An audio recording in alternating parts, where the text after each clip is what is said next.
You're listening to Straight Outta Stratford 203 with Zach and Julian, the best sports podcast in Connecticut. Sit back and enjoy the ride in 3, 2, 1. Straight Outta Stratford, slinging texts like Stafford, talking all the big games, have a beer right after. When it comes to the facts and the stats we provide, better know that our names will be up in the rafters. What is going on, guys? Welcome back to the Straight Outta Stratford podcast, episode number 25. I am your host, Zach, along with my co-host, Julian. What's going on, guys? And what a week we've had right before Christmas week. We got a lot of great stuff to be talking about today. Obviously, since we always mention that we have the luck that whenever we get off air, something ends up happening. Sure enough, last Friday, we got off the air. And we were originally talking about some NHL trade rumors that were circulating at the time. We did actually have one trade that broke while we were in the studio. But after we left, the big trade of possibly the season ended up getting pulled off as we saw Quinn Hughes, star defenseman and captain for the Vancouver Canucks, get traded to the Minnesota Wild in exchange for Zeev Buium, Marco Rossi, Liam Ogren, and a 2026 first-round pick.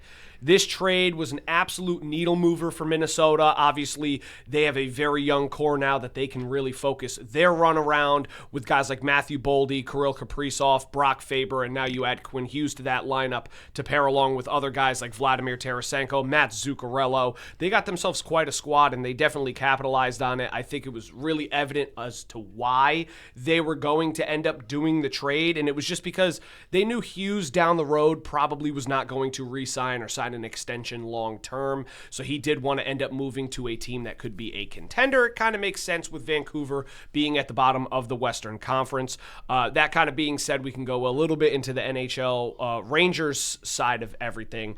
I think we're starting to get to the point where now we really should be considering a full overhaul of guys after the stretch that they've had. I mean, they had a really good stretch going 4-1-2 in 7 games against some really good teams and teams like Colorado and Dallas on the road. And then they come home and they usually should win some games. I mean, obviously they started out a little rough at home, but you figured they'd kind of turn things around. Really haven't been able to. They lose games to Anaheim with the return of Chris Kreider and Jacob Trouba to Madison Square Garden. Obviously, crowd went ballistic. I don't know if you saw the videos on that. I was watching that game live. That was nuts. They ended up losing that game 4-1. Then they go into the following night and they play Vancouver, who had just traded away their star player, and the Rangers end up getting shut out at home, losing again. I mean, they're losing to teams that they really should not be losing to. So I know that there's rumors circulating now about where they go from here. I saw that Panarin scored the first penalty shootout goal in 10 years or something. Yeah, it had been a long time since Panarin scored. That was the one really good moment in that game. Kind of sad. I know there was a fan that actually posted a video of him saying, I've been to, countless Ranger games. He's wearing his Rangers jersey. And he goes, I've been to countless games, and this is the first time I've ever seen a penalty shot. I mean, he said that he'd even been to a game where a pitcher threw a no-hitter, and he never had seen a penalty shot, and he said that he's been to more hockey games than baseball games. So it goes to show how rare it really is. But speaking of Panarin, there's a good chance that they were considering trading him at some point. He is a free agent at the end of the year, which, I mean, it's sad. He's been one of the best Rangers that I've seen for a while, at least during my lifetime. He's been very, very good for them. But I think it's more than just him. I wouldn't be surprised if guys like Vincent Trocheck get moved. Maybe Alexi Lafreniere. I doubt Zibanejad, but one can really hope. Well, speaking of Zibanejad, I saw, yesterday I saw that he was benched for the first period. No, he was actually out for the game. Yeah. Supposedly he had missed a team meeting. Or showed up late to a team meeting. To be honest, I don't know if that's fully true. I mean, it probably is true that he was late, but I think it had a little bit more to do with the fact that he didn't want to play against his best friend in Chris Kreider, and he knew that maybe it would be an emotional thing for him. Now, at the end of the day, I'll sit here and say, granted, I don't know if that's the truth. It probably has something to do with it. He said that it had to do with the accident. There was he was driving to the arena or wherever, and there was an accident caused. Yeah, supposed accident. But and if that's the truth, then in my opinion, I don't care about the rules. Like, you can't. Yeah, no, you can't miss the meeting or be You can't late. miss the meeting, but give him a little slack. Like, if he came in with, like, video proof saying, look, I was stuck in this traffic jam because of this accident, I would have been like, okay, you're late.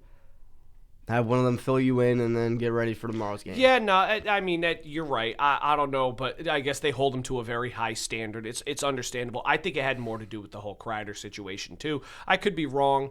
But, yeah, speaking about him, like I said, the reason why it's a little bit tough for him to get moved off of is because he has a no-trade clause in his contract, so I doubt that he really moves. I mean, they already kind of told him before, even in prior years, that they wanted to move off of certain players, including him, and basically he was like, I know that I have that clause in my contract. Me and my family are not going anywhere. We know that where we stand on this, so I really doubt he's going to be moved unless the team just continues to go down the tubes and they kind of realize, you know what, I want to go to a contender. So I doubt that they'll move him, but it's just gotten to the point where, you know, Chris Drury inherited the team several years ago, and he came in with a roster that was loaded up with superstar talent that was a Stanley Cup possibility. They were contenders for all these seasons, and obviously they had their great year in 2023. They had a good year in 2021 as well.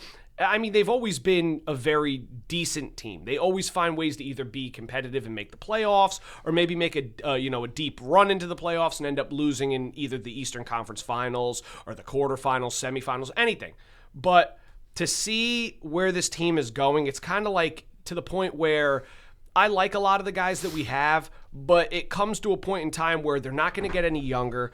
The cap space, they have one of the lowest amounts of cap space in the NHL for any franchise. Full rebuild? It's time for a full rebuild for them. As much as it pains us to see some of the players go, it's the best thing for them to go and try and contend, but it's also the best thing for the organization to try and move forward and bring in some young talent. So if that means packaging, a bunch of pieces and trading Panarin away to get all those pieces in, it's worth it. For the long run, it would suck for the short term, but, like I said, the Rangers don't really look like they're going to be in a competitive mode this year. Doesn't look like really much so next year. Obviously, like I said, Panarin's a free agent at the end of the year. That's your best player, so if he doesn't end up re-signing and you get nothing for him, it's kind of stupid. So I would really hope that they kind of can, focus on getting the rebuild done and committing to one fully. They should have done it a couple years ago and they pushed it off, and obviously it's coming back to really bite them now. But like I said, the team just has not been competitive. I wouldn't be surprised if a lot of other guys get moved as well too. They just need to focus on bringing in some young guys, but we'll see where they go from here. They have not been good. They actually did win the other night in overtime. JT Miller scored a game winner in OT once again against the St. Louis Blues to win 2-1 on the road, but still a long season ahead, but not really doing so well so far, and it's getting to the point where you really should consider having a full rebuild and trusting the young process. That being said, we can go over to a team that's actually done very well at MSG this year, and that is the New York Knicks. Obviously, we saw them win the NBA Cup championship over the San Antonio Spurs, 124-113 on, I believe it was Tuesday night. It was Tuesday night. And what a game. Started out a little slow, and were able to come back and get a win. I want to give props to Brunson for winning the MVP, but during his speech, he said this wouldn't have happened if it wasn't for Anunoby, Tyler Kolek, and Jordan Clarkson. Well, hey, you know what? That's what a captain does, though, is he acknowledges that, he can't do it all by himself. Even if he did, obviously, he led the team in points. We know he led the team in points. He's the star player on the New York Knicks. It's fairly evident. If you haven't really noticed that by now, then you must be living under a rock, or you just do not watch basketball whatsoever. But yeah, the thing that I've seen a lot of people ripping on the Knicks online is they said, oh, this is the first championship that the Knicks have won since 1973, or whatever it was. They're not putting up a banner. Like, no. This is what I like about this team. I agree. They don't want to put the banner up because they're not content with it. Well, of course, and they shouldn't be. Because what it is to them is just an extra $500,000. Well, I think it's a little bit more than that in the sense of it is a championship, but that's not the championship everybody wants to win. No. You want to win the one at the end of the season. Brunson wants one at the end of the season. Of course. Cat wants one at the end of the season. Everybody on that team should want one at the end of the season. If they don't, I don't know why they're playing. It's fairly simple. I mean, obviously they look great, and they beat a team in San Antonio that I've said multiple times when we first started really addressing the whole NBA season. That they were going to be an issue. That they were going to be an issue. They have some really talented players. I like Dylan Harper a lot. Stephon Castle's been very good for them. De'Aaron Fox is back. I've always been a big fan of his. I thought he was criminally underrated. And then obviously you have Victor Wembanyama, who is an absolute freak of nature.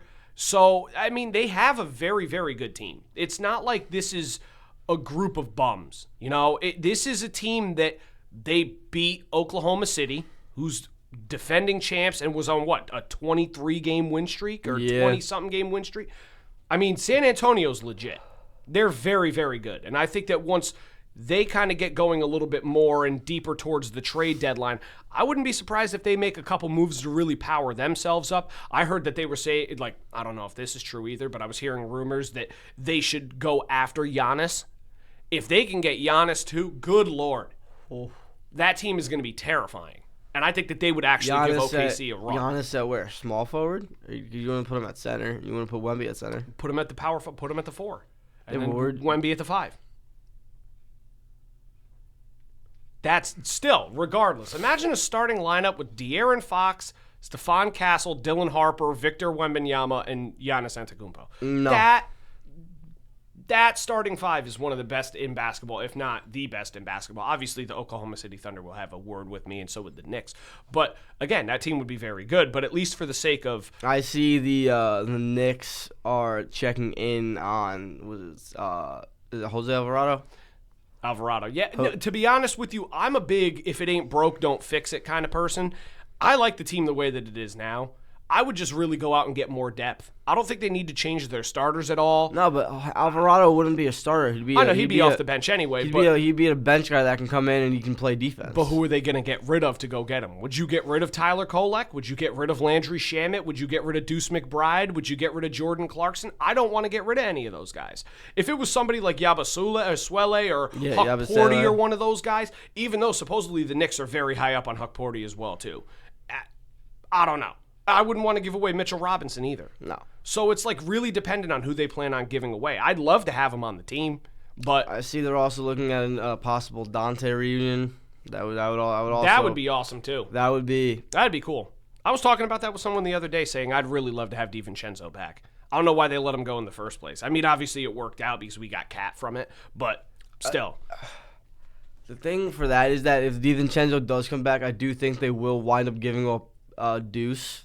And I don't want that. I don't want that because Deuce, from what he's been doing this season, is been very impressive. Oh, it's been very, very impressive. But at the same time, if they can do that in a way where we keep Deuce, where we keep Kolek, where we keep Clarkson, all you're doing is you're adding another a very lethal shooter to come off of the bench. And that would be insane for them, too. I don't know who they'd plan on giving up. That's the thing that concerns me, kind of like what I said before, too, about the Giannis situation. And then you'd have the whole... You'd have the core 4 that help Villanova. Yeah. Bridges, Hart, Brunson, and DiVincenzo would be the 4 from that Villanova national championship team. Yeah. But it's again, I don't want to break up a team that's gelling really well right now. I really like what Mike Brown's done with the franchise as of right now. The team has looked extremely good.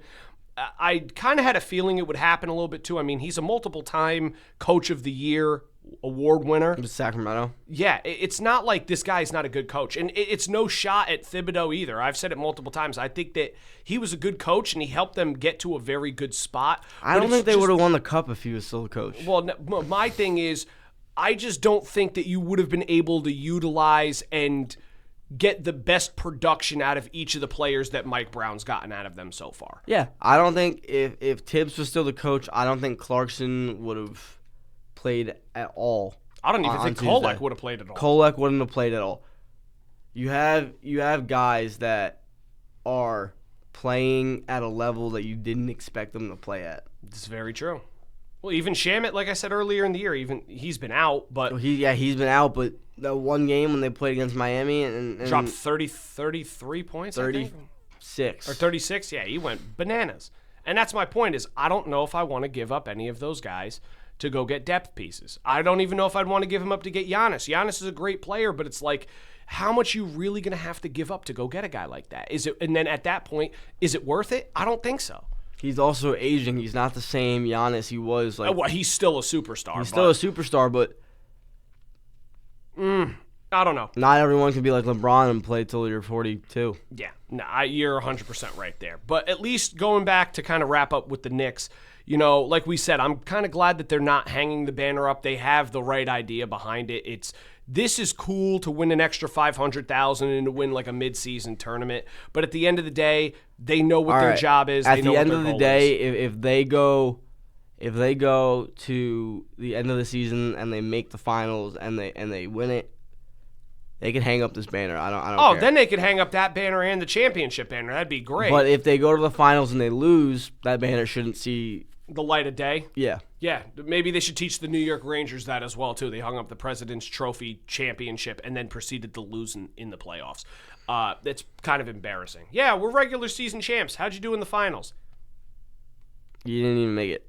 Nope, didn't even make it. So I wouldn't do that. But again, I think this team has really high aspirations to be a top contender, potentially win the NBA championship or the NBA finals, whatever way you want to put it. But yeah, no, they've been really good so far. Like I said, I like what Mike Brown's done. I'm happy they won the NBA Cup. It was a really good thing. Hopefully they build some momentum off of it and take that later into the year as well. We also have, from what you can see, I'm wearing an Alabama jersey, even though this is not an official one. This is one that I wore when I was in college, kind of cheap. But the college football playoff officially starts tonight. The first game being tonight is the Alabama Crimson Tide at the number 8 Oklahoma. This is going to be a big one as Alabama tries to look to get revenge after losing to Oklahoma earlier in the year at home. Oklahoma obviously looks to knock off the SEC runner-ups. They lost to Georgia, so they want to see them move on. It would be very interesting to see. Obviously, this matchup alone is going to have the winner take on the number 1 Indiana Hoosiers in the next round.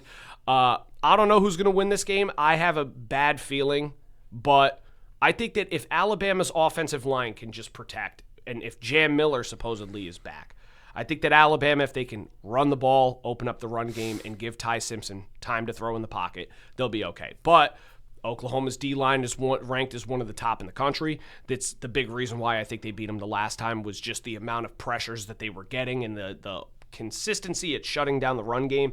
It's going to be a very, very close game because I'm not really too scared of Oklahoma's offense either. I think Oklahoma's offense kind of fell off a little bit after Mateer had his little injury that he came back from. He's kind of been nursing that for a bit, but overall I think it's going to be a really good game. Wouldn't be surprised to see Alabama potentially win just because, CFP experience, they have it. And, a lot of guys are really going to want to step up. And this is going to be a big revenge game for them, so I'd love to see them win. Again, it's going to be an absolute bloodbath. Should be a great game to kick off the tournament. Speaking of Indiana Hoosiers, we found out that Mendoza did win the Heisman. And Kurt Signetti also won the Coach of the Year award in back-to-back years. Not really a surprise, to be honest with you. Mendoza had a very, very good year. He had a good year, but I'm not sold on him. Well, trust me, as a Bama fan, people are going to hate the Bama. They already don't like Bama fans. They don't like Bama in general. But at least for me, it's hard to put him in the Heisman talk when he didn't really play anybody up until Ohio State the last week and then Oregon like earlier in the year.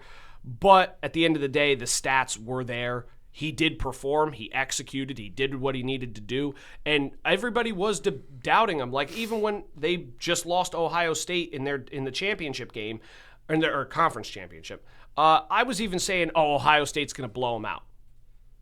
And they didn't. They didn't lose to Ohio State, though, did they?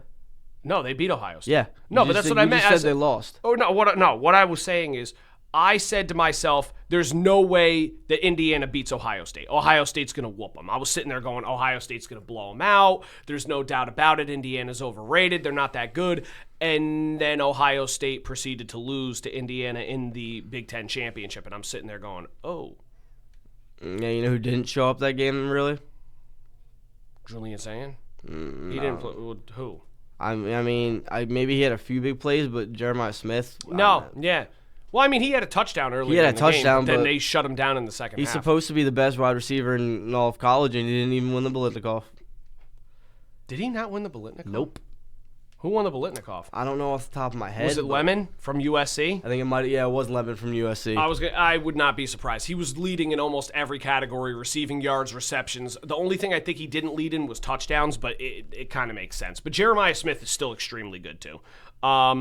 Then kind of going into the next game, they have 3 games that are on Saturday for the CFP. You have the number 10 Miami versus the number 7 Texas A&M. I think A&M gets the win. I think A&M also wins that game as well too. It's just, for me, it's hard to sit here, especially and talk about Miami, because I know that there are a lot of people that are very upset that Miami even made it. They didn't win their conference championship. The winner of their conference championship was 8-5. Duke. Yeah, and they had 2 losses. And another reason is because Carson Beck is the quarterback. Well, Carson Beck actually played fairly well down the stretch, but again, it's the ACC this year. You said it, but you said at the beginning of the season, Carson Beck is not the best. No, I know. They were saying that he was going to be one of the best quarterbacks in college football this year, and he genuinely wasn't. But he'll be lucky if he's a third string on the NFL roster next year. You're right, but I think for me, at least for Miami, it's hard to put them in the CFP just because obviously everyone expected Notre Dame to be in it. I personally think that Notre Dame deserved to be in it. Now, granted, the only thing that killed them, and we said this before, was they're not in a conference and their schedule was weak.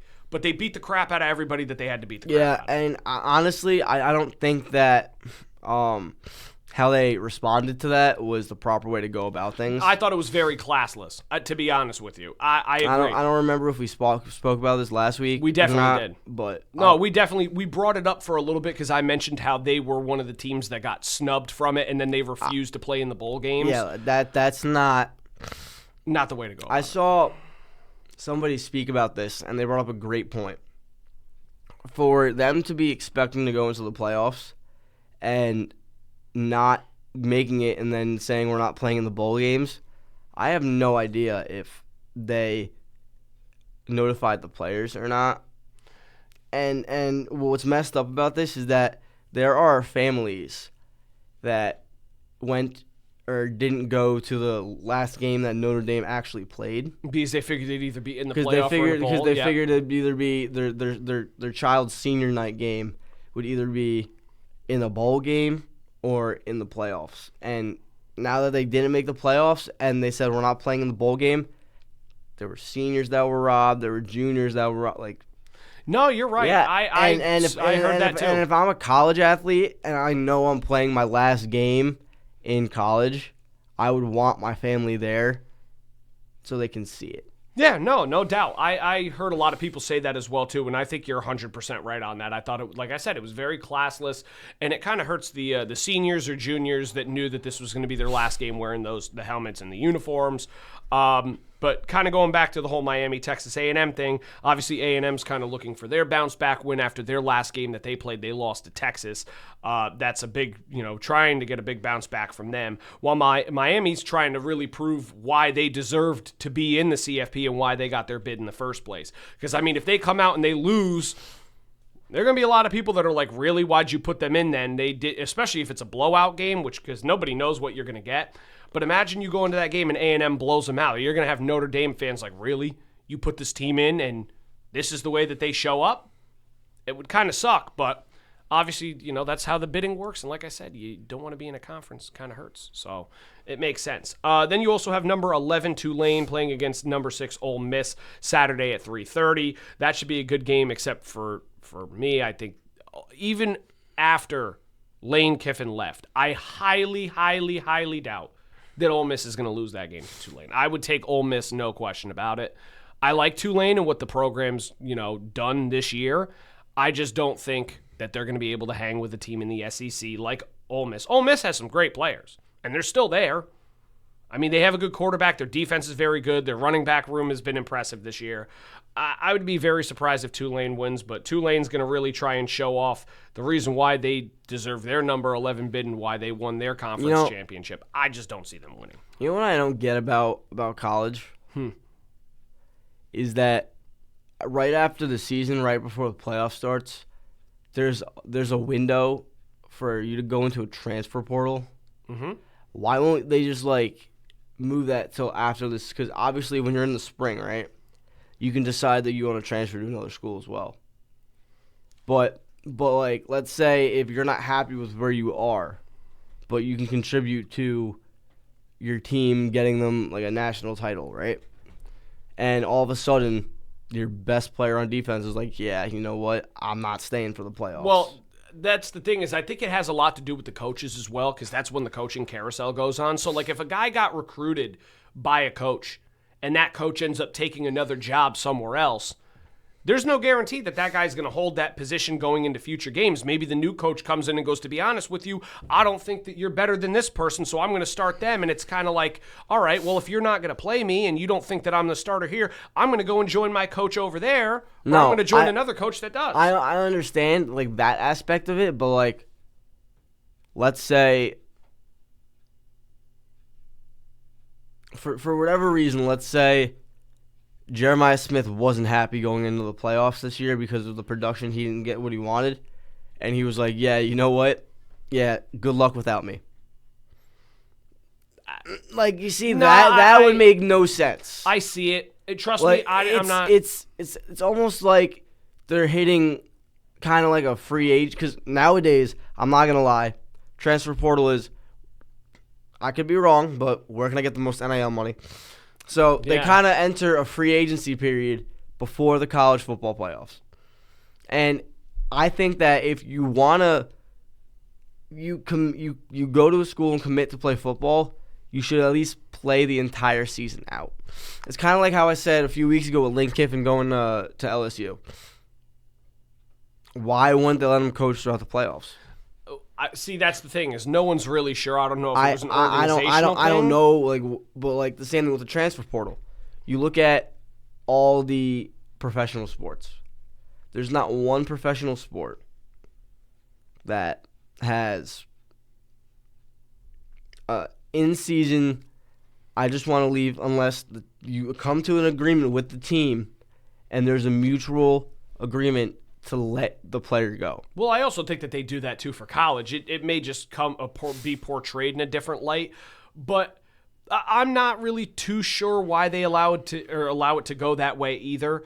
I think that it's a little questionable too that a player can go, oh really? We just made the college football playoff, but I could leave. All right, I'm out. Oh shoot, I just knocked the thing off. Yeah, but it's okay, I'm out. Why would I leave? Exactly. Why would you leave? Some of the players, I get it, they would want to stay. But yeah. The only other reason why I'd think it is maybe because they don't want to hurt their draft stock. That's the thing, right? Then they wouldn't even answer the transfer portal. That's the thing, right? That's the thing. If they don't want to hurt their draft stock, then they could just say, look, I don't want to play because I don't want to hurt my draft stock, right? That's understandable. If you are a star player coming out of college, mm-hmm. and you are going into your junior year, and you decide right before the CFP in your sophomore year, hey, I don't want to be here. I'm going to go to a different team. I'm going to go to a different college. That right there shows NFL teams that you are not committed to one franchise. Yeah, no, you're right. Like I said, I never really understood it either.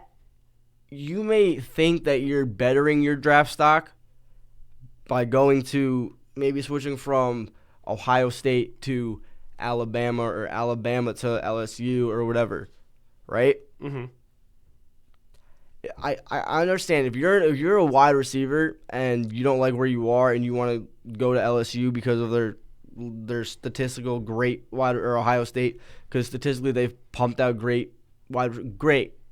Do it after the season's done. Yeah, no, I agree. I never said that I disagree with that. I don't personally understand. If an NFL team sees a star player who's supposed to be the next big thing, go skip the playoffs, go to another college, like nothing's wrong. That's a big red flag. And I don't think that the players see that.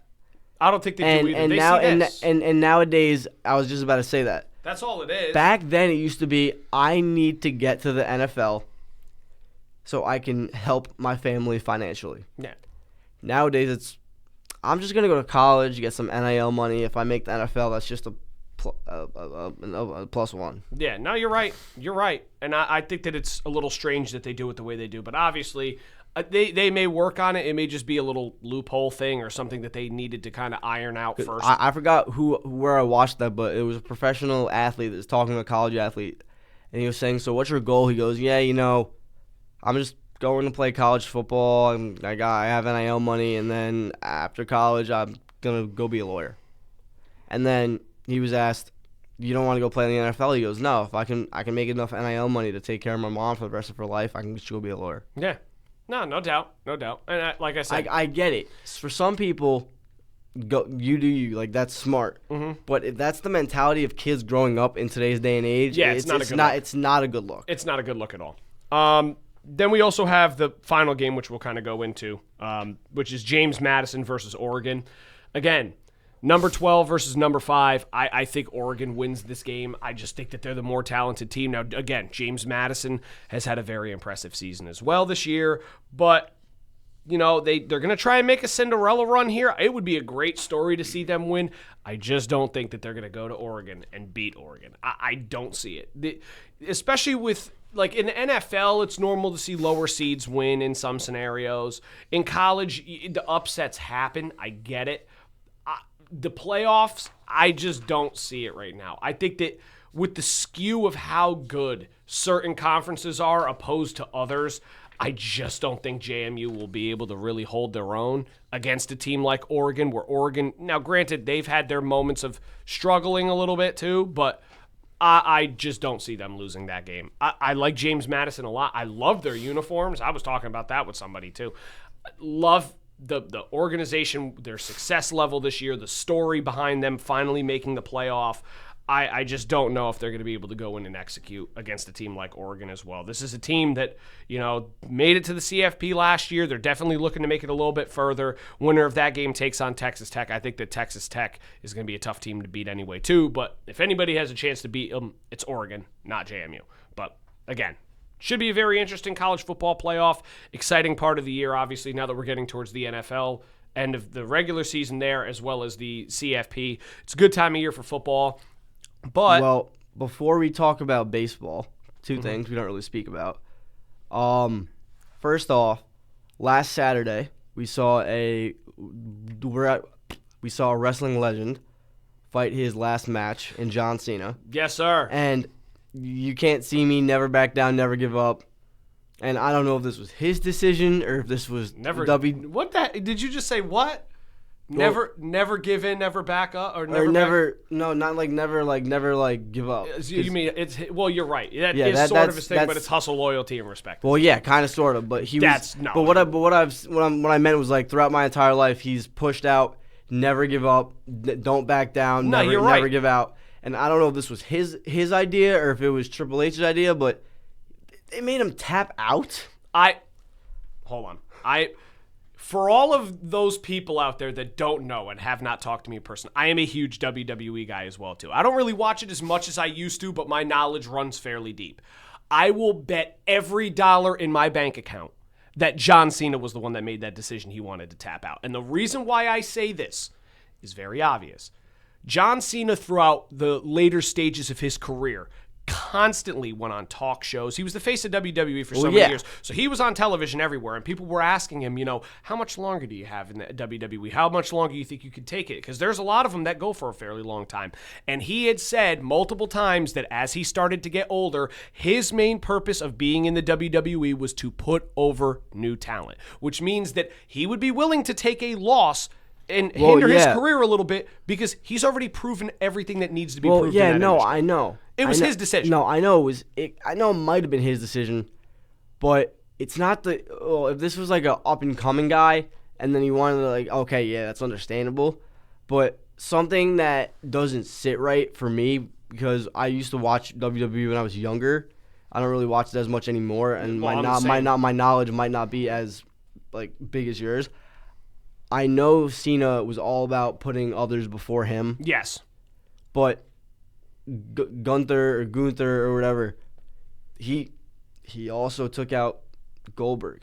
Yes. No, he did. So that's why I kind of thought, I told my dad, because my dad said they made Cena tap out. What I'm like, maybe part of that was his decision.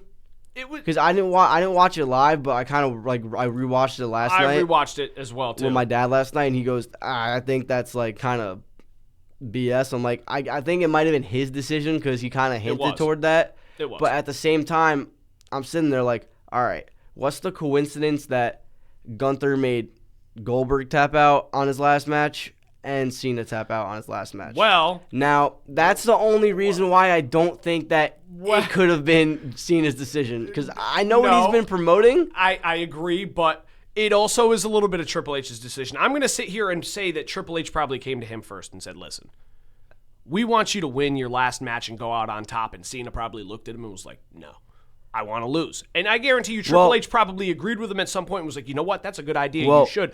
But, hold on, I also am going to predict this now. You said that he retired Goldberg. Yeah. You said that we just saw that he retired John Cena. Yeah. I will bet you in a couple of months, or maybe Brock in a year, Lesnar?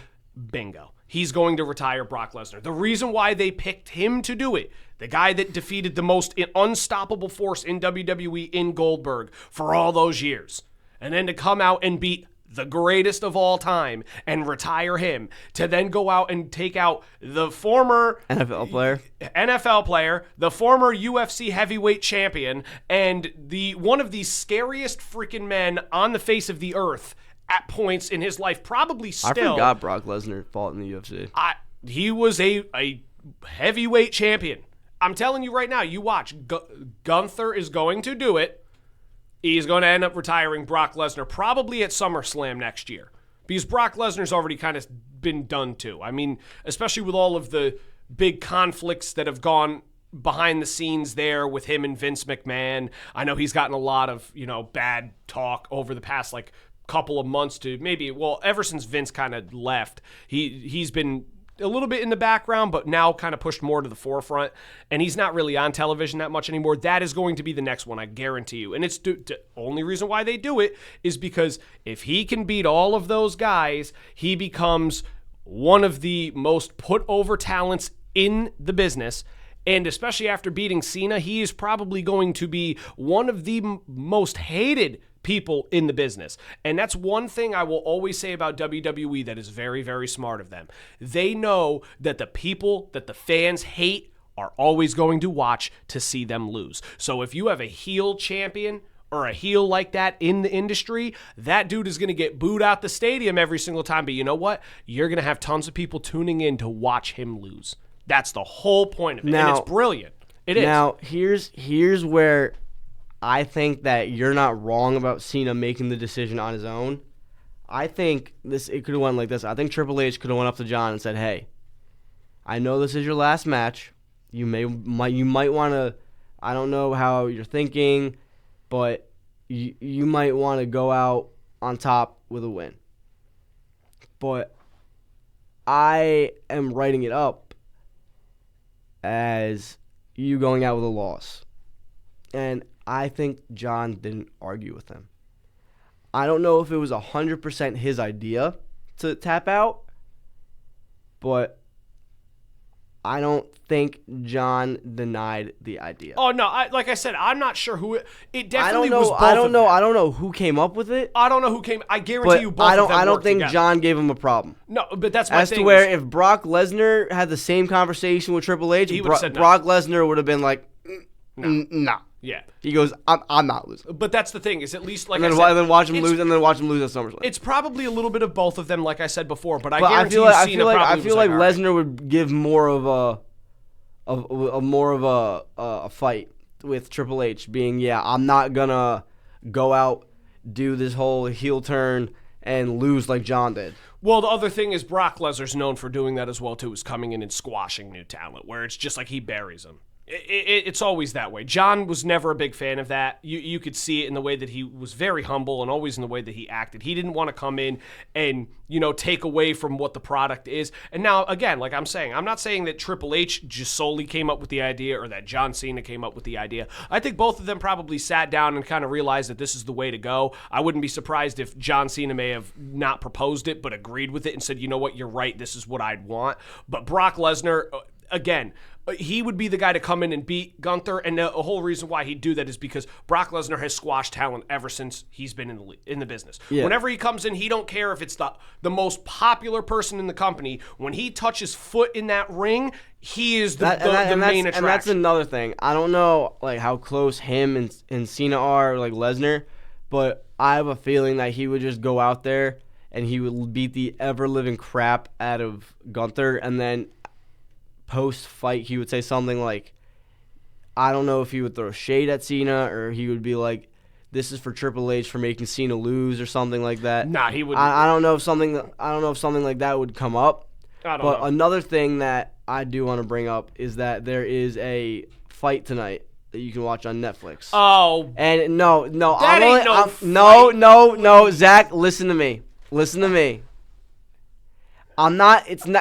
a fight, but it's not a fight. That ain't no fight. It's boxing.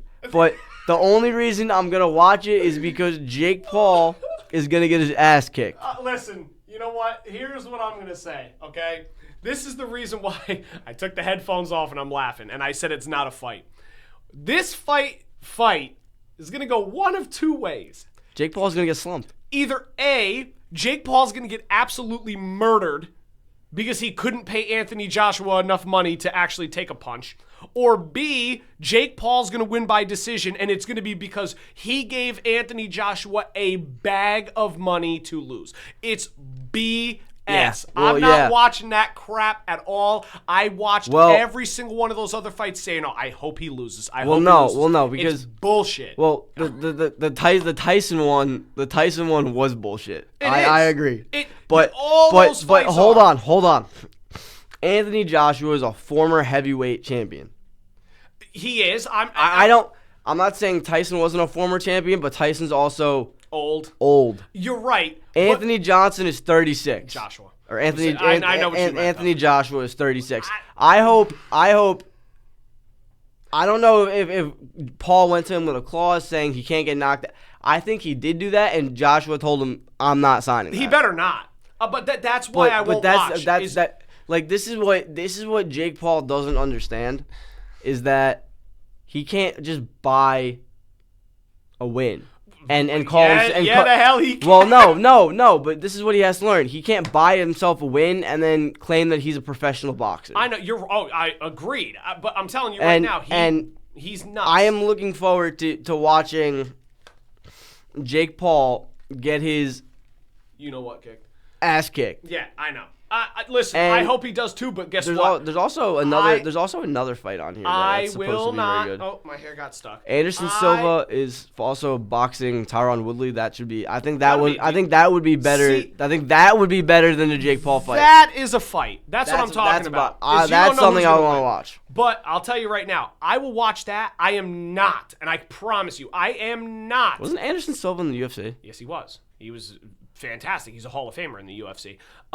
I will not be watching that Jake Paul and Anthony Joshua fight. Not a shot in hell. I'll wait till Saturday night when they have the other UFC card that's going on this weekend come up, because I'm pretty sure that Amanda Nunes is fighting against Kayla Harrison. I thought Andrew Tate was supposed to be on this card too. I don't care. I don't. You can look it up. I don't care though. Another thing I want to speak about is that I forgot who it was, but a future Hall of Fame, boxing Hall of Fame boxer retired this week. Oh, Terrence Crawford. Yeah, Terrence Crawford, yeah. Well, I think that had more to do with a little bit of the controversy of him having to vacate his title and stuff like that, and he was like, I'm done. He may come back. I highly doubt it. Speaking of vacating titles, the light, I think it's the light heavyweight Andrew Tate is boxing tomorrow. That should be something in Dubai. Are they all on the same card? No. Jake Paul's tonight.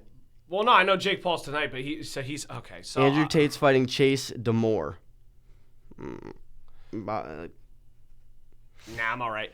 Misfits heavyweight champion Chase Demore. But what I'm saying is speaking of titles being stripped, I think it's the light heavyweight or middleweight champion for UFC. Oh yeah. Oh, you mean Ilia Topuria? Yeah, Topuria. Yeah, he's vacating his title because of legal issues. I think he's going through a divorce or something. Yeah, he's going through, I believe, a really messy and divorce. he's stepping away from UFC, not just vacating his title. He's also stepping away from the sport. Well, there's a lot of people that were calling him out. At the moment, there were a lot of people calling him out, saying that he's a big you-know-what because he is stepping away for that. Which, I mean, listen, because it's not my call.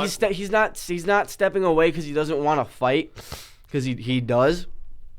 But what he's doing is he's stepping away because if he continues to fight in the UFC, it doesn't help him in a legal standpoint. No, you're right. You're right. No. Ilia Topuria is not trying to do what's best for him at the moment. He's trying to do what's best for him in his life. Yeah, no doubt. He's stepping away to deal with the legal issues and he's doing it to keep it out of the media. That's exactly what he's doing. You're right. And no question. And I honestly, I respect him for doing that. Yeah, I can respect him for doing that too. A lot of the UFC fighters disagree, but the interim fight is in January, I think. I think it's Paddy Pimblett and Justin Gaethje. Justin Gaethje. Yeah. That should be a good fight too. That is going to be the first fight that is not pay-per-view. Does it be on Paramount? Well, yeah, but it's going to be on Paramount Plus. Yeah, no, that's but what it's not. Technically, you do have to pay Paramount for UFC. Yeah. But it's not pay-per-view where every week you have to pay $30 to watch. No, or you have to pay before the event. No, Yeah. I get what you're saying. You pay a one-time monthly payment of $7. Well, a lot of good fights that should be coming up then, and I'm now excited for that. We can speak about baseball. We'll try and get this done quick because, again, Yeah. like I said, we want to try and keep this not crazy. Yeah, So we'll go through a couple of the signings, and then I'm just going to give my little piece on at least the New York Mets signings because what in good Lord. I'll speak on the Yankees. Well, we can speak on the Yankees, but they only had one move. No, that's exactly what I'm going to speak on. So that you had the former Met, Tyler Rogers, relief pitcher, signed a 3-year, $37 million deal with the Toronto Blue Jays. What a shocker. They ended up letting him go. Toronto continues to add. Danny Jensen signed a 2-year, $14.5 million deal with the Texas Rangers. Again, I don't know really how much that does for Texas, but a decent signing. Jensen's not bad. Here's the first Mets signing. Whoop-de-doo. Infielder Jorge Polanco signs a 2-year, $40 million deal with the New York Mets. Not gonna lie, I kind of did want Polanco to go to the Yankees, but well, I have some comments on that. There's your Pete Alonso replacement. Shut up. Then, speaking of the Yankees, here's their Paul Goldschmidt replacement. Just kidding. Ahmed Rosario signed a 1-year, $2.5 million deal with the Yankees. I think he's a great platoon guy. Yeah, he is. He's a great platoon guy. They could use him in the outfield or the infield. Well, and especially since Volpe's not going to be back till April, they still have Caballero. Yeah, who can start at short. But I'll speak about that. Yeah, we'll get to there after we talk. But what I'm saying is that I think they traded for Rosario in the middle of the season last year because they saw that he brought something to the table that was missing from the lineup. Yeah, no doubt. Because when you look at that Toronto series, that last game or something, like whenever they brought him in to pinch hit or brought him in off the bench, he would always seemingly come through with a base hit, or if he would find a way to get on base, and that was something that they were missing. Big time. That was something going into the trade deadline that they were missing heavily. Whenever they would bring up a pinch hitter, it would always be strikeout, line out, double play. But they brought in Caballero and they brought in Rosario, and I think those were the two main reasons were because they know how to get on base. No doubt. Yeah, no, I agree. And that's something that the lineup needed. And for sure. I commend them for bringing Rosario back. I thought it was a good signing. No doubt. I definitely thought it was a good signing for them. Then you also saw Kenley Jansen sign with the Detroit Tigers, 1 year, $11 million. You saw Dustin May sign a 1-year deal with the St. Louis Cardinals. Supposedly, they were still figuring out the money. I'm not sure if that fully went through yet. I heard it could be like $15 million. You missed the sign. Who? We'll go through it, and I'll say it at the end. But who? Michael King. Well, that was last night. Well, yeah. I didn't get to do that. But, yeah, Michael King signed with the Padres. I think it was 3 years, $75 million. Yeah, of course, and that was a guy that the Mets were supposedly in on. Fantastic. Yankees, Merrill Kelly signed a 2-year, $40 million deal to go back to Arizona. You also saw first baseman / DH, or whatever you want to refer to him as. Josh Bell signed a 1-year, $7 million deal with the Minnesota Twins. Well, there goes your replacement, because after Alonso left last week, I think he said Josh Bell is going to be Josh Bell's going to be the Mets first base. Thank God. Not anymore. The Mets. Another big one was Adolis Garcia signing a 1-year, $10 million deal with the Philadelphia Phillies. The former World Series MVP is now going to be in Philadelphia. Fantastic. I'm kind of surprised he didn't go to Seattle. I'm a little surprised too, but I don't know if he would have done that either. I don't think they would have ever allowed that, but who knows? Hae-Sung Kim. No, I'm only saying that because him and Randy Arozarena are like best friends. I know they're like best friends. Yeah. Well, hey, who knows? Maybe he ends up getting traded at some point too. It's only a 1-year deal, so you never know. Hae-Sung Kim signed a 1-year, $20 million deal to go back to the Atlanta Braves. You also saw Jordan Romano sign a 1-year, $2 million deal with the Los Angeles Angels. Obviously, we did mention the Michael King signing, which was last night, but the one that I want to close on is another New York Mets signing, which is the New York Mets signing relief pitcher from the New York Yankees. What a shocker. Luke Weaver, 2 years, $22 million. Here's what I have to say. Well, hold on. I'll let you kind of go into your thing first, and then I'll say it. I think it's either over the last 2 years or the last 3 years. There has been 7 players. It's worse. No, it's been 7. No, I'm saying it's worse. You have to look at all of the former Yankees that have all signed with the Mets since 2014. I know there's that, but within the last 2 years, I think just 2 years itself, there have been 7 players that have went from the Yankees to the Mets. Yep. Not including Mendoza. Yeah, well, yeah. Yeah. Well, I wish he was one of the only ones that didn't. Here. I think this is the list. I think it's Severino, Montas, Holmes, Weaver, Williams, Soto, Bader. 7 players in the last 2 years. Probably more than that too. Yeah. No, it's in 2 years. Yeah, but I'm not saying it's the only 2. I'm not saying it's the only 7 players that have gone from the Yankees to the Mets. There's been more, but over the last 2 years to have 7 players.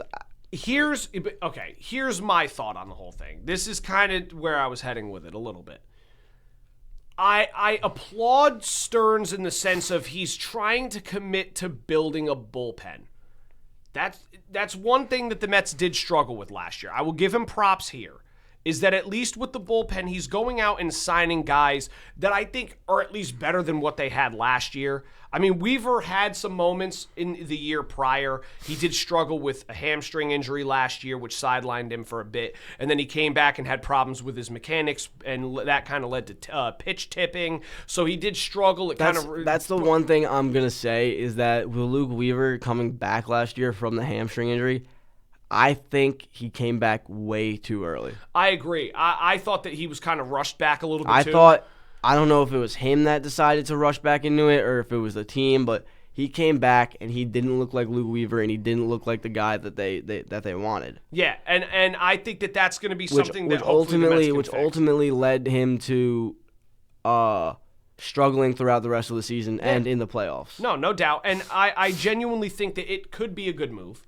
Then going on to the Polanco situation.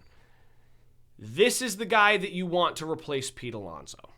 Supposedly they're thinking about giving him reps at first base and DH. He's played one game at first base. He's played one game at first base. I know. I genuinely do not understand it. Now, as this guy at first, if this is your new utility guy and you plan on moving off of McNeil, I don't mind the move at all. I actually think that's a good move because he had, I believe it was 26 home runs and 78 RBIs. He batted .265 last year. He's not a bad player. He's a good player. He could definitely improve his fielding a little bit, but he's not a bad player. If that's the replacement to McNeil, and he's also a switch hitter, but he also did have some decent moments in the postseason as well. But if this is your guy that you think is going to replace Pete Alonso at first base, I will sit here and ask you, David Stearns, are you out of your mind? I would hope not.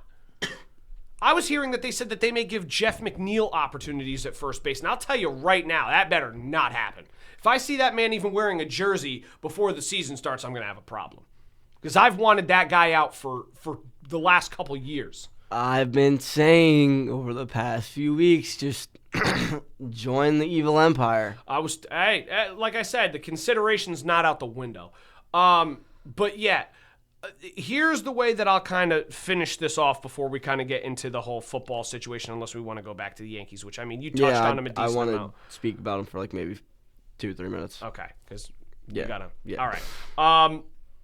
Now, at least for me, if Stearns can work on solidifying a second baseman, a third baseman, you potentially sign Murakami, and that's your first baseman, which, I mean, I don't mind him. I'm curious. That's another thing that I was going to speak about. He has till Tuesday. Murakami has till Tuesday at 5 p.m. to sign a contract, and if he doesn't, he's not going to the MLB. He's trust me, somebody's going to sign him. To be honest with you, a lot of teams I've seen are concerned about the fact that he can't hit a fastball over 90 miles an hour. Do you think that maybe it broke while we were in here? Because I know that loves to happen. Did you get an ESPN notification? Well, no. There was actually a MLB move, though. The Padres signed Sung-Mun Sung from Japan, or from Korea. Don't know who that is. I don't know who that is either, but supposedly that's who they just signed. Because they were saying that more signings were starting to heat up. Sounds like a mispronunciation of like Samsung or something. Sung-Mun Sung or whatever you said. All right. Not trying to be rude, but I was about to say, let's try not to get you canceled. I'm not trying to get canceled, but like yeah, but if they could sign Murakami and solidify a second and third baseman, maybe go out and get either Bellinger or Tucker. Granted, I'm assuming Bellinger's out now. I'm hearing that he's looking for like an 8-year, 6 year, or whatever, 6 year. The Mets, we know where they're sitting at. They want 3-4 years maybe. And Kyle Tucker, I'd be more optimistic for the future with them. Again, let's see how it plays out a little bit. So far, I'm still not thrilled with the moves that have been made. Now, but I'm curious to see where it goes. On the flip side, right? Looking at a Yankee fan's point of view, you see all these players leaving, going to the Mets, and you're like, okay, does that mean nobody wants to play for the Yankees, or does that mean they just really want to be a Met? And I'm thinking about it, and it's just like, maybe it's neither. Maybe they just don't want to leave New York, and it's not that they don't want to play for the Yankees, it's that the Yankees just didn't give him another opportunity to go back. Soto, I'm saying it right now, it was the money for him. I could see it being the money for him because I know he loved the organization, the Yankees organization, and he still is under every single Instagram post he's still great friends with everybody in the clubhouse. Yeah. But Williams went to the Mets because of the David Stearns? Because that was his guy in Milwaukee. Yep. That was. But I'm looking at the offseason, right? And all these players are getting signed. Right? And Cashman and Steinbrenner, I don't know. They could be cooking something. They could be cooking up something huge that I don't know about, that none of us know about. But they're just not doing anything. No, I think that they're in on some of the Japanese guys.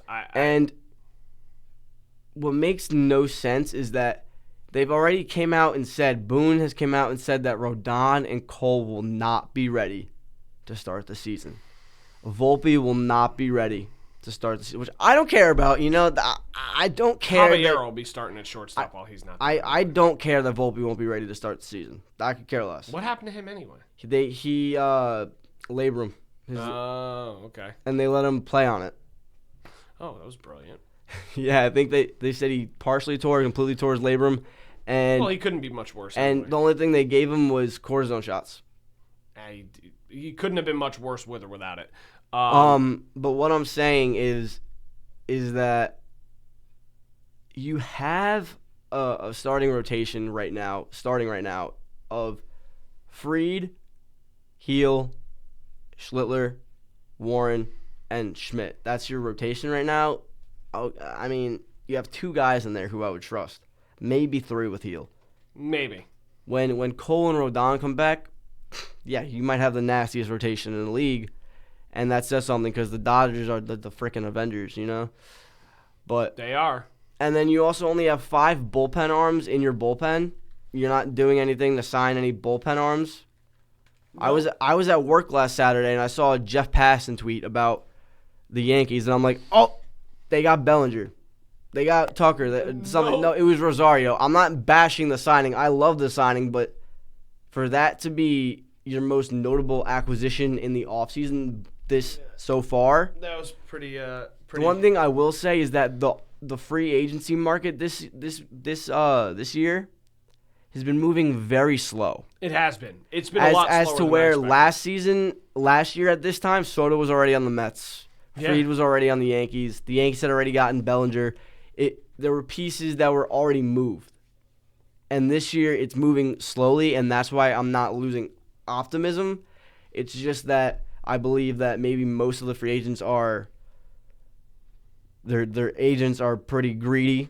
I'm not going to drop his name, but I will. Scott Boras. Thank you. But I don't know what's going to happen. I hope they get that the starter from Japan. I don't want to mispronounce. I don't want to. Who am I? Amai, yeah. I didn't want to try and say his name. Yeah, well, mispronounce it. If I was a Yankees fan, I'd be a little bit more optimistic on it as well too. I think they probably got something up their sleeves. I think the Mets may have something a little bit too, but you know what the thing is? This is how we'll kind of. If I'm a Yankee fan, I love Caballero. I keep him as short, but Volpe coming back scares me. Oh well, we knew that. And I think maybe a change of scenery for not only him. Colorado. And for a few other players, maybe. No, not Colorado. The Rockies don't have anybody that the Yankees would want. Nolan Jones? Not even Brenton Doyle. Maybe Brenton Doyle. I was about to say Brenton Doyle wouldn't be bad either. They're looking at Brenton Doyle. But hey, Colorado. No, I get what you're saying. Though. I know. I want if they move Volpe, send him to Texas. Yeah, like you're gonna get Corey C. Stop. No, they've already. They talked about it. I know they did, but listen, unless they got that cooking up enough, okay, that could be what they're waiting on. It could be. You never know. So at least be optimistic. You could at least be more optimistic than the Kansas City Chiefs fans. This is how we'll transition into the NFL. Now, Kansas City finally missed the postseason. They finally missed the years. postseason after 11 years, and with that being said, you have Mahomes, who I believe it might have been the last play of the game or last drive of the game. It was right before the 2-minute warning, and we see Patrick Mahomes tear his ACL on LCL. And LCL on I wouldn't say a late hit, but kind of just a weird angle hit where his knee hyperextended. Now, and then Gardner Minshew came in. Yes, Gardner Minshew did come in. Now here's the thing. When during the week. I know where you're going. I know where you're going with it. Travis Kelce. Yeah. I think he's done. I think he's hanging it up after this season. For those of you that don't know where I was going with it or where he was going with it, on the podcast he has with his brother Jason. I think it's called the Two Brothers or whatever. No, it's called something Heights. New Heights. Gridiron? No, Gridiron Heights is not. Look up the name of the podcast. I'll talk about it. On their podcast, when asked about the whole Patrick Mahomes situation, Travis Kelce basically said, the Chiefs will hopefully get him back soon. You know that he's going to come back and do the best he can for the organization and this and that, but didn't say we. Yeah, he always used to. I told you it was New Heights. It's New Heights, yeah. And he didn't say we. And he always used to say we when he was talking about the Chiefs. And that led some fans to speculate whether or not he was going to retire or if he was going to maybe try. I don't see him going to a different team. But no, I don't see him going to another team either. I do think that maybe Kelce is finally deciding to hang up the cleats because if you look at the statistics this year, he has not been statistically the best. He's dropped a few passes that he probably should have caught and that he would have caught in the past. Yeah. No doubt about it. No doubt, first ballot Hall of Famer. I'm not taking that away from him. One of the best tight ends to ever play the game of football. Right? Like, I'd say behind maybe Gronk and maybe Tony Gonzalez or Antonio Gates. But when you think about it, right? Kyle, he is too. I don't know if Kyle Pitts is 2 years younger than Kelsey is when he caught his first NFL pass. And Kyle Pitts is like 23 or 24. Yeah. And for Kelsey not to catch a pass till maybe he's 25, 26 and wind up with the career that he had. Oh, it was insane. That's insane. Even last year, I took him in fantasy to be my tight end last year, and he wasn't really the guy I took. In fantasy too. He was the guy. He wasn't really the guy that I thought I took because I had him the year before, and he was amazing. And then last year he wasn't the best. Yeah, no. This year he wasn't much better than he was last year. No. You can say he wasn't any better. I don't think he was either. And now it kind of brings us to the point where we're sitting here going, where do the Chiefs go from here now? Now, if Kelsey is to retire and Mahomes is going to be out, I'd think majority of next year. Well, I've been saying that he could come back for the beginning. Here's what I would do. Here's what I would do if I were the Chiefs. You have Mahomes, who's I believe 30, maybe turning 31 next year. Mm-hmm. And he tore his ACL, and if he wants to come back before the season, you tell him no. You say, look, we get that you're trying. You're a great quarterback. I don't know if he's trying to compete with Brady to be the greatest of all time or whatever. Because their careers, if you look at it, their careers are scary accurate. They are. And even Mahomes got hurt in his 9th year, like Brady got hurt in his 9th scary year. Accurate. I know. First of all, I can't believe that Mahomes has been in the league for 9 years already. I was kind of surprised by it too. But what I'm saying is, I would just tell Mahomes and be like, hey, if you're not fully healthy, don't go out there. No. We could, as the Chiefs, Andy Reid could say, like, as the Chiefs, we're always so good to where we don't really get. Maybe they'll be like, yeah, we're gonna sit you for the first maybe half of the season, try and tank without tanking type of situation. As to where, because usually when you think of the Chiefs with Mahomes, you're thinking of a draft pick within the 20s, right? And I could see Andy Reid being like, well, this team could use another receiver. Maybe we just don't play you at all next season due to your knee, and they'll be right up there, top 10, and you know who goes into the draft next season? Jeremiah Smith. Exactly. Well, here's the way that I'll look at it, though, is I think that they have to address more than just the receiver room. No, obviously, I know. Running back room was not really good. If Kelsey retires, there's a new tight end that you're going to need. Wide receivers, they need more. Their pass rush really was not as good as it's been in prior years. Who knows? Maybe Chris Jones retires, too. I don't know. I think that they're going to have a lot of problems going forward from here. I'm not sure how it's going to pan, but... You know, I kind of agree. I think that if Mahomes is banged up and it's like halfway through next year and they're not in contention, I wouldn't even rush him back. Tank, go get yourself some high draft picks. I was even saying this, and this is probably going to be so crazy, and people are going to be like, dude, you're freaking nuts. If I was the Chiefs and Travis Kelce's done, Chris Jones is done, maybe Andy Reid decides to retire because he's not young either, I would trade Patrick Mahomes right now for an absolute haul. A haul. You know, I wouldn't be opposed to that, but I mean, there's one team. When you're looking at the you can probably get 3 or 4 first-round picks for Mahomes. Dude, if Burrow is garnering 3, supposedly, but Mahomes is getting at least 4. No doubt about it. So you could get a haul. So here's my thought on it, right? If you look at the teams that have the most amount of first-round draft picks, and you have teams that are like not looking to throw away their future, not future, but like that don't really want to risk a lot for their future of their franchise, and they realize they have abundance of picks and they don't know how to draft. There's only one team that's plausible that fits that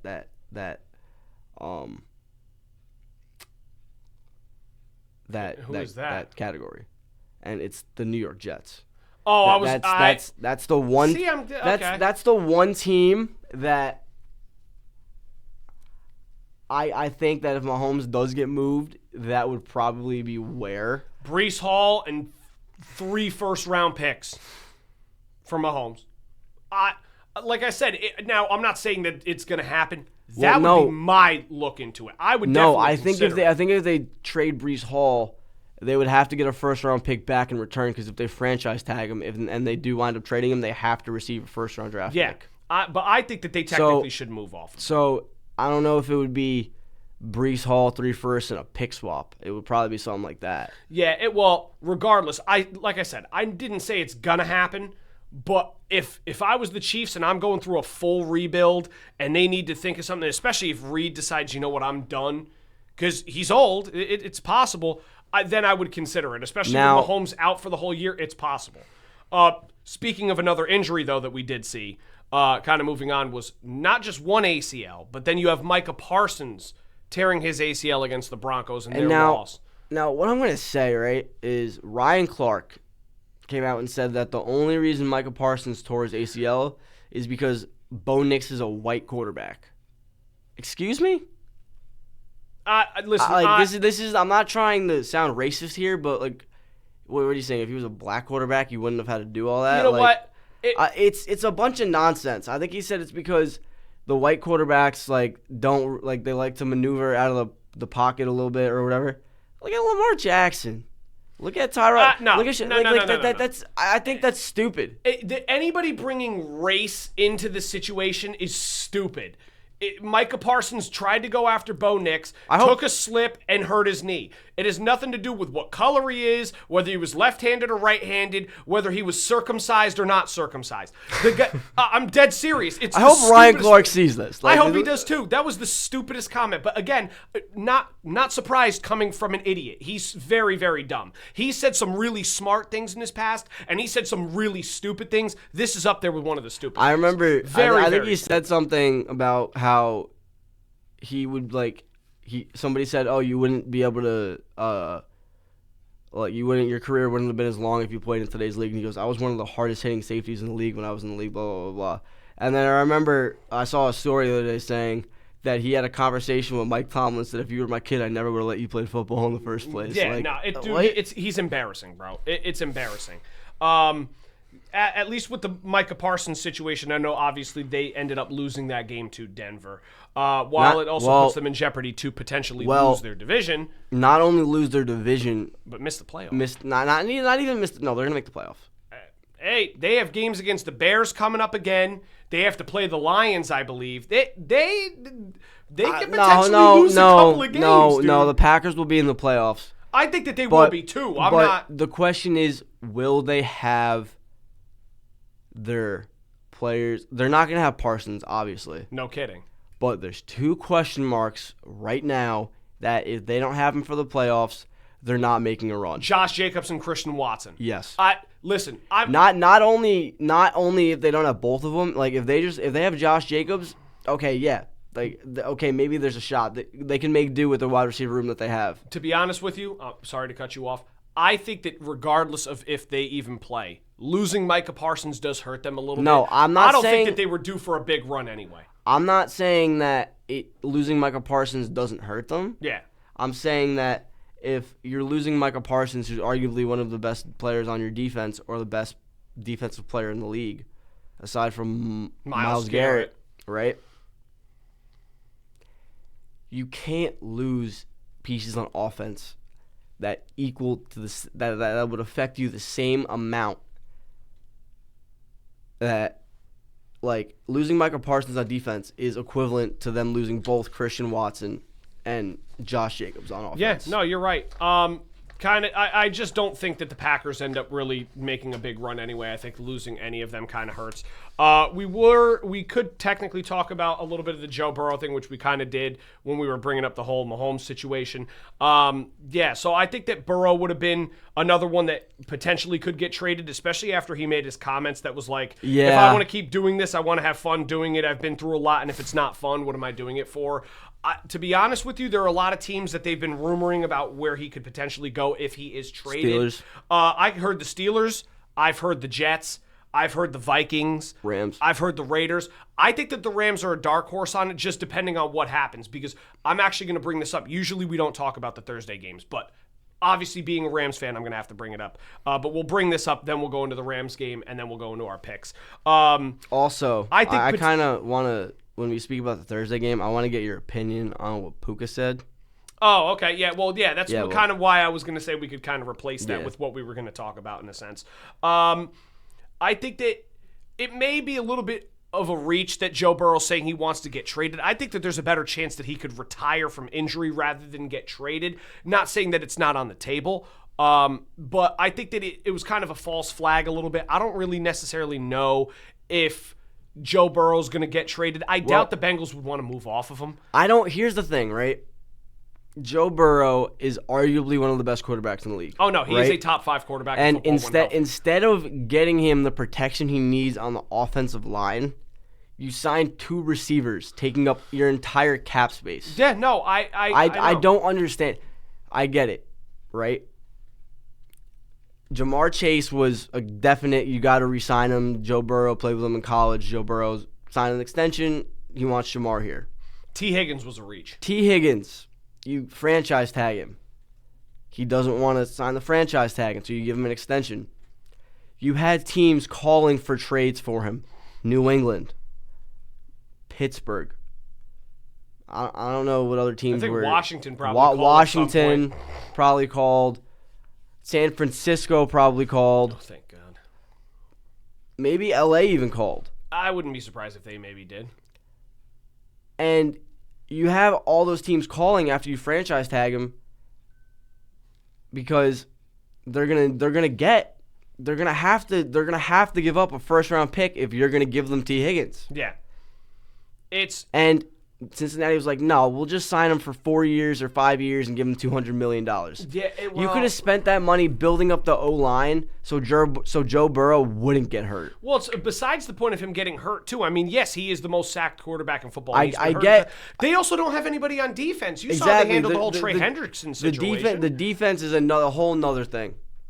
It's a whole nother. That franchise right now, I think it's up there with it's a dumpster fire. Just like it could be up there with the Titans. The Titans are pretty bad. Well, they at least had that Super Bowl run They where had they the lost. Super Bowl run when they lost, right? But instead of after the Super Bowl run keeping all their pieces, I think they let Jesse Bates walk. Yeah, they let him go to the They Falcons. let Jesse Bates go to the Falcons.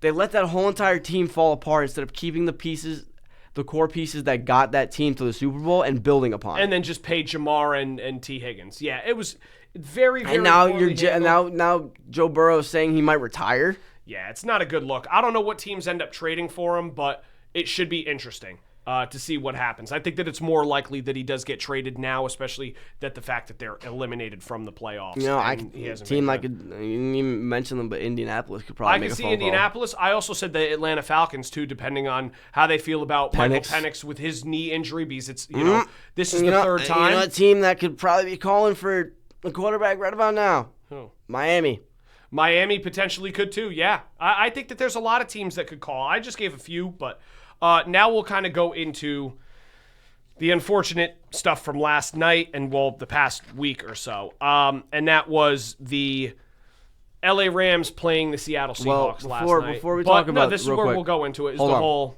Well, no, I want to say one quick thing about the Giants real quick. Okay. They came out last week, right? And they played the Commanders. And they played... They didn't play bad, but they could have played better. I think Dart kind of has to watch his play style. He can't keep running like a running back. But one thing I will say, and that I'm happy for, is that Abdul Carter finally showed up. Yeah. He had, I don't know exactly. I'm gonna pull it up, but he finally. Apparently last week he was going in early and he was the last one to leave the facility. And that's what you want to see. People are like, oh, he's a bust. He's terrible. He's not. He's this. He's not that. Look at Micah Parsons' rookie season. Yeah. Well, they got to let him grow. Well, they got to let him grow, number one. But number two, they're comparing him to Micah Parsons, right? Look at Micah Parsons' rookie season. It wasn't the best. No. It took him a season or two to get going, and then once he got going, yeah, Micah Parsons took off. Yeah, no kidding. And he ran away. He's one of the best defensive. And you look at Abdul Carter, he had one of. I'll pull it up. You want to, just pull that up quick, and then we'll go into the Rams, and we'll. Now, as I'm pulling this up, I'm gonna say one thing. For every Giants fan that is on the internet thinking the Giants should trade Jackson Dart and draft Fernando Mendoza should be banned from the franchise as a fan. You are out of your mind. I understand Dart is Dable's guy and he might not be another head coach's guy, but you have coaches and OCs and DCs and whatever from other teams, contending teams, saying, oh yeah, going to the Giants, that would be a great spot to go. Because you have Dart, you have Neighbors, you have Scatterbo. If you think the Giants should trade, I get it. Dart gets hit, concussion every game, most of the games he plays in. You got to get a coach that'll tell him and teach him not to do that. No, you're right. You're right. I don't think they should get rid of Dart and get Mendoza. I don't think Mendoza's going to be the best. No, I think that would be stupid anyway. I think the Giants, if they wind up with the first pick, they trade down. No, I would draft a receiver. No, they trade down. They get maybe 2 first-round picks. And they trade down not with the team, they trade down maybe with the Jets. The Jets need a quarterback. Let the Jets take Mendoza. Let Mendoza be bad for the Jets. Yeah, that's a possibility. And then they take a receiver or they take Caleb Downs. Yeah, like I said, it's possible.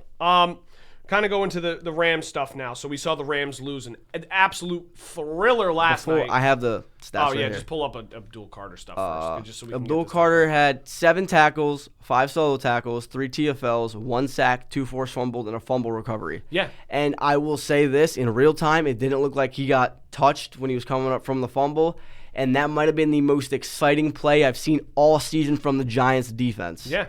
Abdul Carter got up, was running with the football, was bag tackled. He pitched the ball to Paulson Adebo. Adebo started running with the ball. He pitched the ball to Javon Holland. I was like, go! Score! Yeah, that was cool too. They're just having fun, Yeah. and then if Abdul Carter can continue to play like that, next year the Giants aren't going to be that bad. No, if they they'll make the right moves and they get rid of Joe Shane and they hire the right coaches and the right personnel and the right people in the front office, I think the Giants could be a team to watch out for. Yeah, no doubt. And I said the same thing. We'll go into the Rams, then we'll make our picks here. Obviously, we saw the Rams lose in overtime to the Seattle Seahawks last night, 38-37. I had trouble sleeping after watching that. What a game. I didn't watch that game. I probably should have. You should have. It was the game of the year. I mean, the Rams did go up 30-14 at one point late in the fourth quarter. Rashid Shaheed returned a punt for the touchdown. Game of the year. No. Trust me, that was the game of the year. Better than Buffalo, Baltimore, and Buffalo, New England?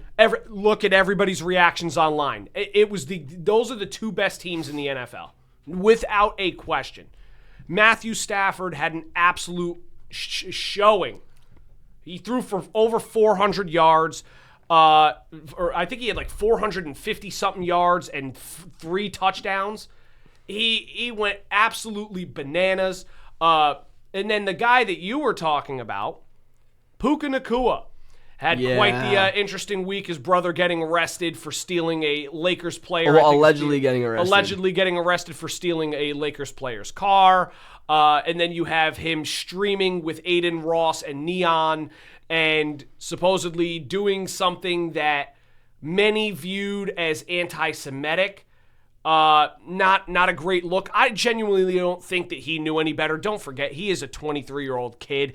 Also, he's not. Also, I'm saying this. Aiden Ross is Jewish. I know.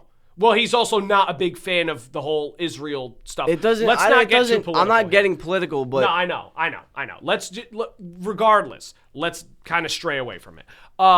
Stafford had 453, 3 tuds. Yeah, 3 tutties. And Puka Nacua, after all of the craziness that had happened, had 12 catches, 225 yards, and 2 touchdowns last night, including one in overtime that gave them the lead up until Sam Darnold came right downfield and then scored and went for a 2-point conversion. The Seahawks now sit in first place in the NFC East or NFC East, NFC West. The Rams fall to the number 5 spot as a wild card team now. Now the only hope that the Rams have to win the division and the number 1 seed is they actually have to hope that San Francisco loses to Chicago and then beats Seattle. That's the only way that they could potentially get in, and they'd have to win out. As a Rams fan for you, I'm only saying this is last night's game was a must-win.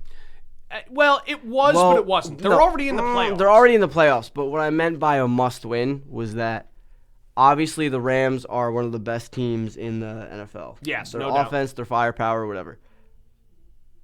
But I think the situation the Rams were in was perfect.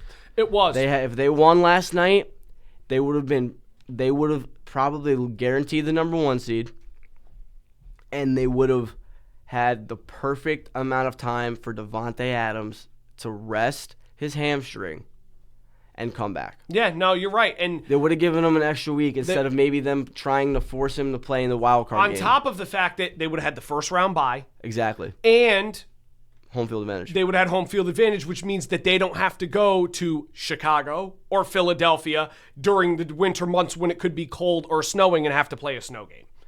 All I'm going to say for that is you don't have to worry about that because Stafford played in Detroit. I understand that, but you know what? That doesn't mean that everyone else is going to. No, it's a dome. Yeah. I get it's a dome. But what I'm saying is usually when you're looking at teams playing in the cold, it usually falls on the quarterback. It usually falls on the quarterback, not the – and then you see receivers and other players drop the ball or make mistakes, but it's because the quarterback isn't putting it where they're supposed to. It needs to go, Exactly. But Stafford played in Detroit. He's used to the cold. Even though Ford Field is domed, I'm pretty sure it's still freezing. Well, he still played against Chicago and the Packers at Lambeau and Soldier Field, exactly. So he's used to the cold. He will be okay, but the way we'll close it out before we go into the picks is after last night's game, Puka went out and tweeted again. Well, Puka went out and tweeted again about the refs, which, again, he wasn't wrong. That 2-point conversion, you said you didn't watch the game. No. Sam Darnold threw a pass that was, I'd say, on the line of scrimmage. It wasn't backwards. It wasn't forwards. Jared Verse tips it and knocks it down. The ball bounces into the end zone, and Zach Charbonnet walks up to the ball and grabs it and picks it up after the refs blew it dead. They reviewed the play and said that it was a backwards pass recovered by the offense and the 2-point conversion was good, which ended up tying that game. Instead of it being 30-28 and then that game goes to overtime because of it where the Rams potentially could have won. The Rams got screwed on a couple calls. I'm not going to sit here and complain because it happens to everybody. There are teams that get screwed on bad calls, that was bull. All I'm going to say is you can't be mad. No, I know. Because I forgot against the Lions, was it Ferguson or the I know Colby Parkinson's touchdown they called it. I know, but Puka did go on afterwards and tweet out about it. McVay was not happy about that, which they're going to end up fining him, but there's no way they're going to punish him, especially after the night that he had last night. For all of the Rams fans, and I know that there will be a couple that'll probably end up seeing this. I love all my Rams family that I got out there that we're a tight-knit group. But I will say this, all of you that were killing Puka saying that he wasn't locked in because he was going out streaming as a 23-year-old after a practice and that he wasn't going to be locked in for the game, how stupid do you feel? Yeah, 220, that man right? That man is the number one receiver in football. Argue with a wall. He proved it last night. Everyone else is saying it. He should technically be the offensive player of the year. 225, 2 tuds. Offensive player of the year. He's in that conversation now, too. Yeah, Jonathan Taylor kind of fell off. Taylor fell off, and even Smith and Jigba up until late in the game didn't really do much. Puka almost caught up to him in receiving yards. True. So, again, Puka Nacua is the best wide receiver in football. It's proven after that. So, anyone who disargued, you can argue with a wall. Matt Stafford also definitely should be the MVP. You can argue that with a wall. We're also seeing the emergence of Blake Corum, too. Yeah, but I will say this, too, before we go into the picks. The Rams will be just fine. We are already in the playoffs. Just win out and execute. Do what we got to do. Take care of our business. This team is good enough to beat anybody that's in the playoff field regardless of where the game is played. Yeah. So they'll be all right. We'll bounce back. It's a tough loss, but it is what it is. We'll kind of here's where we will make our picks for Week 16. So we start the week off, Eagles at Commanders. I think it's fairly clear where we're going here. I'm going to go with the Eagles. I'm taking the Eagles, too. now that Jaden Daniels is done for the season. I think that, number one, he never should have came back. No, I agree with that. Never. I also think that he never should have been playing against the Seahawks in that game at that time and point when he did get hurt. Yep. Very questionable. Very questionable. Then you have the Packers at the Bears. Supposedly the Bears are going to be down Romo, Dunze, and Luther Burden in that game. I'm going to take the Green Bay Packers to still find a way to win. I am also going to take the Packers because their team is still good. Yeah. And they need this win more than anything right now. Did the Packers they played the Bears 2 weeks ago? Yeah, and they won. Yeah. I don't think the Bears beat the Packers in a minute. Well, so I'm going to take the Packers to win there too. Then we have a game of absolute horridity. No, actually, hold on. Tyler Shuck has been better. He's not better. He's actually been better than people expect. He's been pretty good. Well, no, he's been good. I think that they're going to give him another shot next year. I agree too, and I think they should, and I think that the Saints get the win at home this week over the New York Jets. I do also think they get the win over the Jets at home. Then we have the Bills at the Browns. I'm going to go with the Buffalo Bills. I'm taking the Bills. That's pretty. If they find a way to lose to the Browns, then they shouldn't. Yeah, they make the playoffs. Shouldn't even make the playoffs. You have the Chiefs at the Titans. I'm taking the Titans. I was also thinking about taking the Titans as well too. I think I'm going to change my pick. I'm going with the Titans. I'm taking the Titans this week. There's no Mahomes. Yeah. You have Gardner Minshew, and their offense really hasn't been good even with Mahomes. I'd love to see how they do with Minshew. him. Minshew mania. Minshew magic. Then you have the Chargers at the Cowboys. I'm going to take the Cowboys. I don't know why. I'm just leaning to take the Cowboys right now. They need the win if they want to kind of make the race back a little bit. Chargers are already, riding up on the high horse. Cowboys at home. I'm taking Dallas. I can't. I'm taking LA. I know you'll take LA, but that's just my opinion. Then you have the Vikings at the Giants. I'm going to take the Minnesota Vikings. I'm taking the Giants. Of course you're taking the Giants. You're a Giants fan. But exactly. Okay. The Bucks at the Panthers. I'm going to take the Carolina Panthers. I'm taking the Tampa Bay Bucks. This is a must-win game for the Tampa Bay Bucks. This is also a must-win game for the Carolina Panthers as well, too. They're both tied for the division. I'm taking Carolina out. I'm taking... Especially if it's raining. Give me Baker. I want Baker Mayfield. I'm telling you, that Panthers team's not... I said it earlier in the year. Quote it now, Mike Evans is putting up 200-plus yards. Then you have the Bengals at the Dolphins. Dolphins are going to be starting Quinn Ewers this week. Zach Wilson is the backup and Tua is the emergency QB. I'm going with the Cincinnati Bengals to win.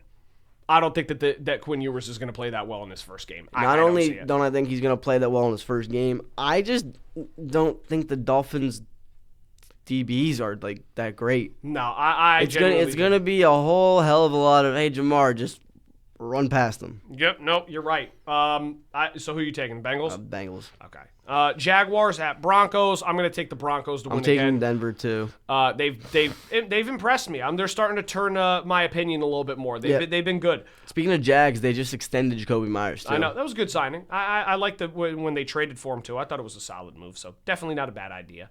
Then you have the Falcons at the Cardinals. I'm going to go with the Atlanta Falcons. I don't think that the Cardinals are going to be able to hang on. I hope that the Falcons lose, but I'm going to take the Cardinals here. I think that the way Jacoby Brissett has been playing is being overlooked by a lot of people. That's a good point. You look at the way how he's playing. It's not only impacting the team, not him. It's also impacting the team. Look, Trey McBride's the number 1 tight end this year. Yeah, he is. He wasn't number 1 tight end with Kyler Murray. Nope. You're right. You know what? I may end up taking it. I'm still going to lean the Falcons, but I wouldn't be surprised if the Cardinals win. Then you have the Raiders at the Texans. I'm taking the Houston Texans. They're on fire. Defense is disgusting. So that's a no-brainer. Steelers at the Lions. I'm going to take the Lions to win. I think the Lions need it more. Steelers still got a nice little lead over the Ravens for now. Yeah. I'm gonna lean. This is a must-win game for Detroit. Well, Detroit's also at home. Detroit just lost on the road. Yeah, I think that they come back. It's a must-win game for Detroit, right? They got the best running back in the league. Yeah. They have Gibbs. They got St. Brown and J-Mo's starting to do J-Mo things. They have and Goff played well against the Rams last week too. I'm telling you, I'm taking Detroit. As much as I want to take Pittsburgh, I can't. Yeah. Then you have the Patriots at Ravens. This one, I'm actually going to take the Ravens. Even though I'm still thinking the Patriots will probably end up winning the game. But the Ravens need this one bad. They lose this one, they're done. I kind of want the Ravens to win. I mean, I could see this being a playoff matchup too at some point. Yep. I could see it potentially being a playoff matchup too. And then the last game, which is the Monday night game, is the 49ers at the Indianapolis Colts. I'm going to take San Francisco, but I would not be surprised if Indianapolis pulls off the upset. Give me Phillip Rivers. I hope. I want him to, maybe this first week was just not a fluke, but a settle in. I would love to see Phillip Rivers just come out of retirement and go on a Super Bowl run. I think it would just. Okay. I don't think it's gonna happen. I don't think it's gonna happen, but I just think it would be fun for the sport. It would be, but Super Bowl. Imagine hold on. Imagine you're watching the playoffs, right? And it's playoffs. Are you kidding me? Playoffs? You don't think you don't get the commercial?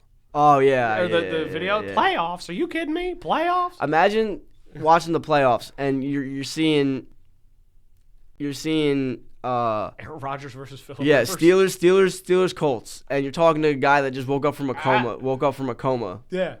And you're like, oh yeah, the watching the playoff game this week, Aaron Rodgers versus Phillip Rivers. Oh, what did the Chargers and the Packers make the Super Bowl? No, he's playing with Colts and the Steelers.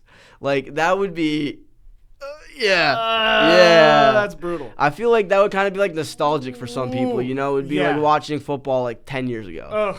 Oh my God. Yeah, that would be Speak about an unction though. Lord.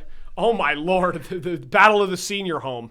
That being said, senior center. Yeah. Winner gets a free parking spot. Winner gets a free walker. That being said, thank you guys so much for tuning into the Straight Outta Stratford podcast, episode number 25. I'm your host, Zach. I'm Julian. And we will see you guys next week.